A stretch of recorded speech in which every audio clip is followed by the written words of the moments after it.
ওই দিন ছিল ছুটির দিন, কিন্তু আমি বসে আছি, ওরা বুঝতে পারিনি যে আমি হচ্ছে ওদের ক্যামেরা বন্দি করছি। হ্যাঁ, খেলার প্রসঙ্গে এই যে শিশু কিশোরেরা যেভাবে খেলনাপাতি নিয়ে যে আছে কাড়াকাড়ি করছে গ্রাম্য ভাষায়, অর্থাৎ এর খেলনা নিয়ে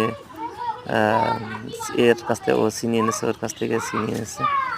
ঠিক ওই মুহূর্তেই এই যে শিশুকালের এই ছেলে মেয়েগুলো একসাথে খেলা করছে, কিন্তু এরাই একসময় কেউ ডাক্তার হবে, কেউ শিক্ষক হবে, কেউ ইঞ্জিনিয়ার হবে, কেউ দেশের হাল ধরবে। সেই সময়টা কিন্তু বেশি দিনেরও না। মানুষের এখন গড় আয়ু কিন্তু আসলে 60 বললেও ভুল হবে না। তো সেই 60 বছর বয়সে আসলে এই যে এই শিশুগুলো কিন্তু তারা যখন এই ভিডিওটা দেখবে তখন কিন্তু তারা ভাববে যে আসলে আমরাই কি না, তাই না? ধন্যবাদ সবাই যে যেখান থেকে ভিডিওটা দেখছেন, লাইক কমেন্ট শেয়ার করবেন।